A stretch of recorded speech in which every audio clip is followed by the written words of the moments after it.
Hi everybody, happy ComFest! My name is Renie Viola and I am a Yamuna body rolling practitioner and teacher trainer, and this is my first time performing at ComFest.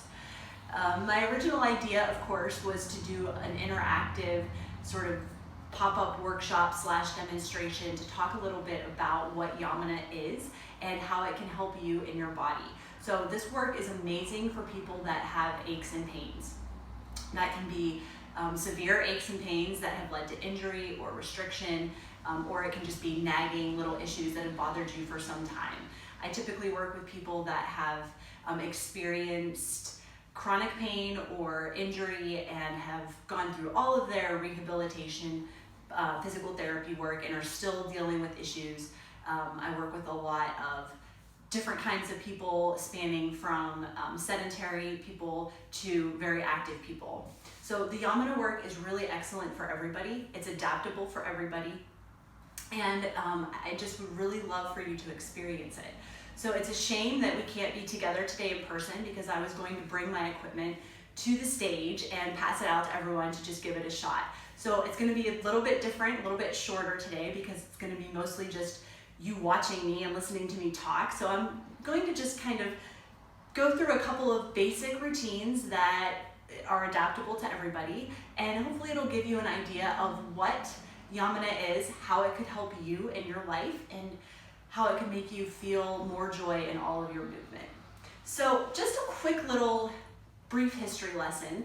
Yamuna body rolling falls under the blanket of a concept called body sustainability. And the idea is that our bodies do not have to necessarily break down as we age. If we are practicing these sustainability techniques, we will reduce the likelihood of injury, and we will be able to do whatever it is that we love to do for longer. So if you're an avid runner or a dancer or a couch potato, you can do all these things as long as you want to do them, as long as you're practicing maintenance and damage control in between.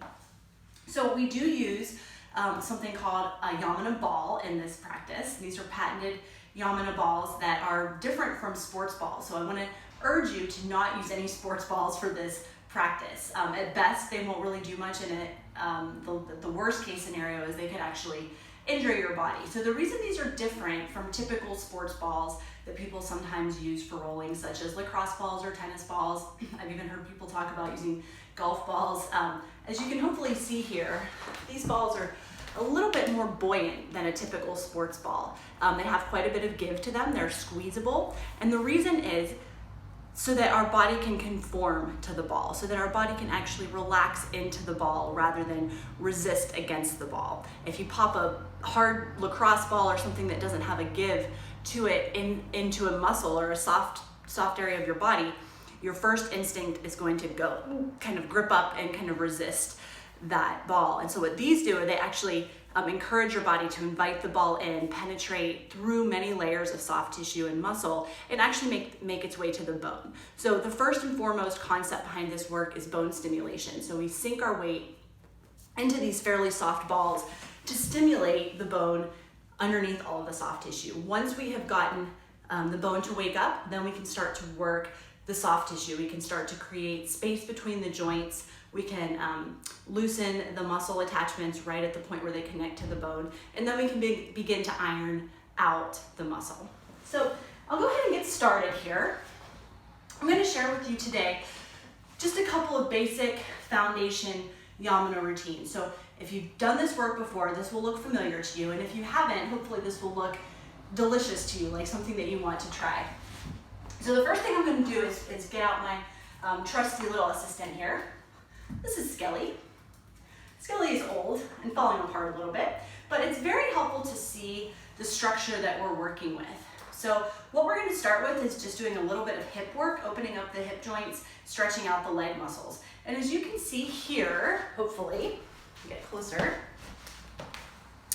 we have these two bones that are commonly referred to as the sit bones. They are the bones that you can feel when you are sitting down. So if you kind of rock side to side, you can feel those two bones protruding out. These are the bones where many muscles kind of intersect, attach, originate, and namely the hamstrings is what we'll focus on right now. So the muscles that go down the back of the leg start right here. So in the Yamuna work, we always work anatomically from origin to insertion. So what we're gonna do is actually loosen the hamstring muscle right at the sit bone and then iron it out down the leg. So let me get started here. I'm gonna start with the larger ball, the one that I already showed you. And I'm gonna place it right under my sit bone. So I'm gonna show it from the side, and I'll turn around in a second so you can see where it is on me. So you can see it's pretty far back. It's way back into my glute area. If you see it from the front view, you can see I am not on my tailbone. So I'm way off to the side. Here's my tailbone. I'm way off to the side. So it does feel a little off balance at first. I'm gonna start by just waking up the bone. So I'm gonna move a little bit forward, a little bit back, a little bit side to side. The idea here is that I just want to give a little bit of encouragement to the muscle, let it know that I'm about to kind of roll right into it. So after I've done my warming up, I'm gonna actually circle the sit bone.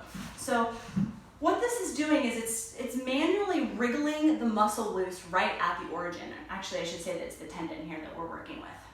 So we're working with the hamstring tendon to loosen it up right where it starts at the bone. And I'm sort of outlining the bone with the ball. And the image that I like to use is the face of a clock. So as you're circling, if you think about 12, 3, 6, 9 as kind of your main points, let's also think about rolling through the other numbers, the more in-between numbers, the 1 and 2, 4 and 5, 7, 8, 10 and 11, and so forth. And you'll probably find that it's tempting to maybe not hit all of those numbers. And if that's the case for you, that's a sign that you're not actively using your full range of motion on a regular basis. So this is gonna help you find that full range of motion and access it. After you've done about 5 circles or so, you're gonna reverse and go the other way. And then we're ready to go into the hip joint. So the hip joint is a 360-degree operation here. We're gonna go into the back of the hip joint, the part behind the leg. So you can see here, I'm right on that sit bone. I'm going to make sure that my leg is relaxed. I'm not gripping or tightening against the ball. I'm gonna take a breath in. As I exhale, I'm gonna drop my weight straight down. So it's really important that I really drop my weight into the ball before I start to iron out the muscle. Then I'm gonna roll the ball a little bit forward. So now I'm off my sit bone, and I'm now in the space between my thigh and my sit bone. My thigh is going this way, my sit bone is going that way. I want to widen the space between the thigh bone and the sit bone, invite the ball in, create room for the muscle to actually lengthen and unwind. So here I am right in the home of the hamstring tendons. It's a little bit more intense here. I'm gonna use my hand on top to give myself a little assist. I'm gonna wrap my leg down around the ball. It gets more intense here. I can feel the connections all the way down to my knee, past my knee, even into my toes. So it just goes to show right off the bat how everything in our body is connected. What happens here affects what happens down here, and that's true throughout the whole body. So I'm gonna now do a little bit of what we call cross-fibering, and that's just an intersection of the muscle fibers. So in this case, the muscle fibers are running vertically from hip to knee, and I am going to intersect those fibers in order to sort of peel them apart a little bit. We tend to get adhesions where we have tension. So muscle tendon can get stuck to fascia, fascia can get stuck to bone, any combination thereof can get stuck together, and that restricts our range of motion and our ability to perform. So what we do here is intersect those muscle fibers and gently peel them apart, freeing the adhesions, making room for the hamstrings to actually do their job.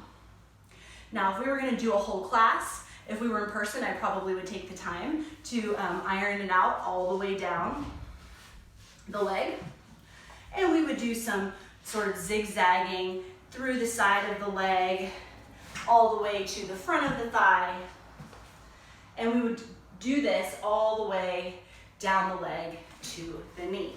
Since we do not have time to do it all together today, I'm going to hop off the ball, stretch my legs out, and I'm not sure if you can see this, you probably can't see this on the camera, but the leg that I just worked is actually considerably longer. I'd say about like that. And the reason is not because my bone magically grew, of course. The reason is because I have now dropped my thigh bone out of my hip.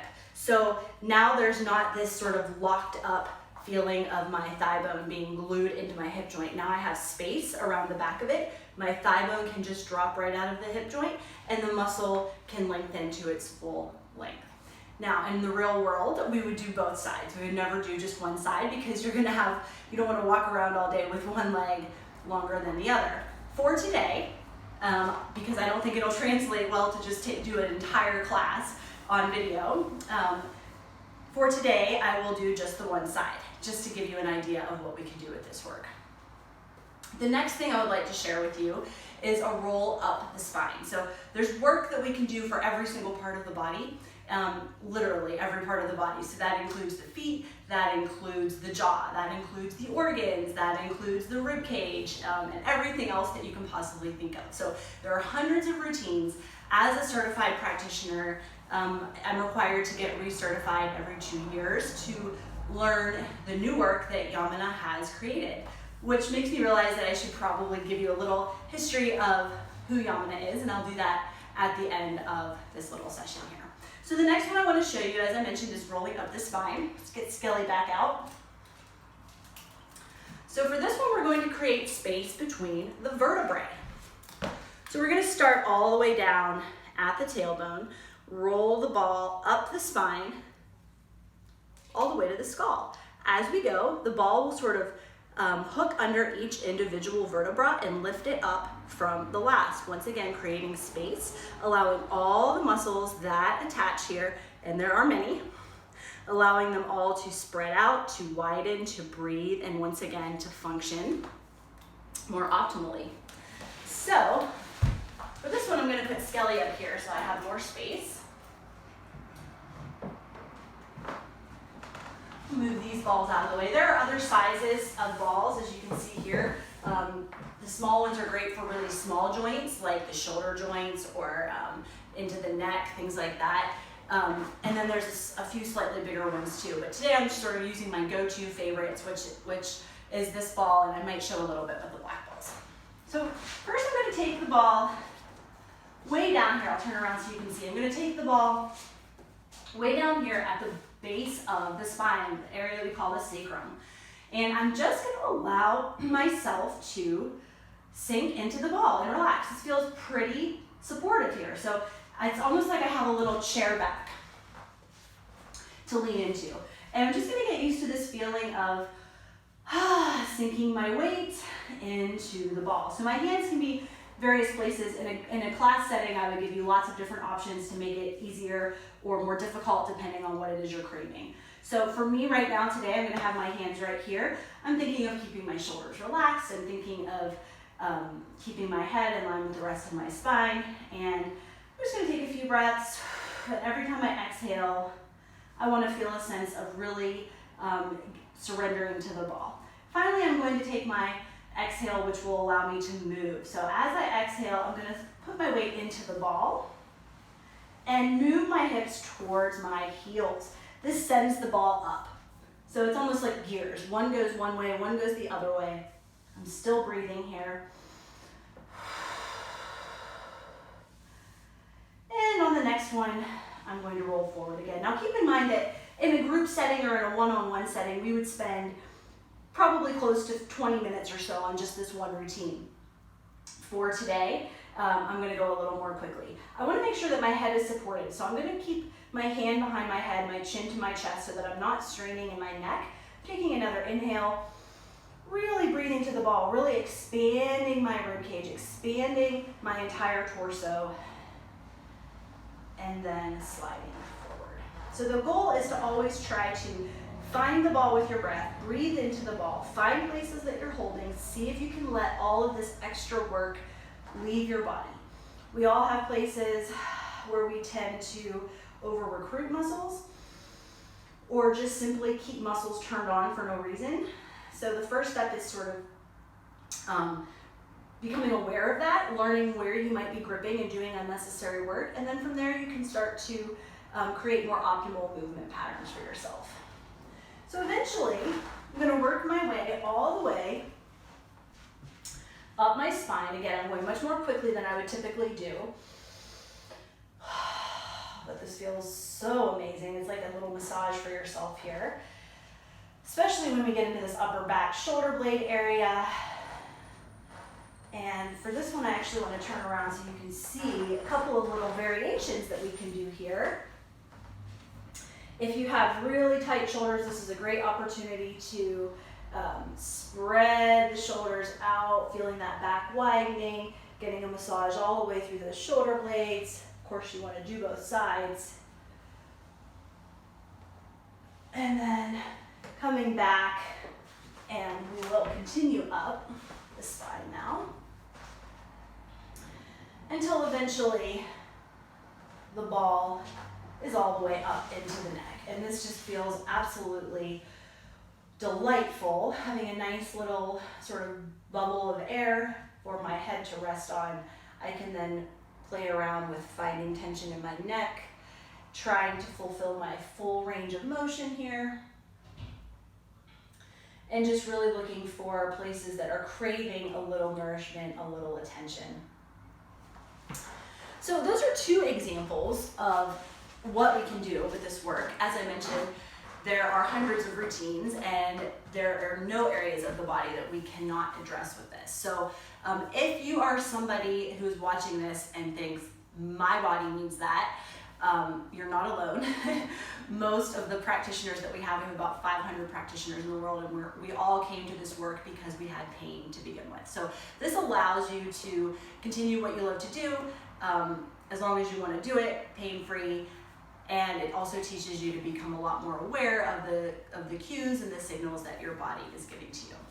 Now, I did mention that I wanted to give you a brief little history of how this work began. So I'll just say that it was created by a woman named Yamuna, who went to school for sports medicine, was a little disillusioned with the education that she received, had her own injuries, severe injuries, and was not getting the help that she felt she could get from chiropractic and other forms of medicine. And so she just basically went rogue and created her own work.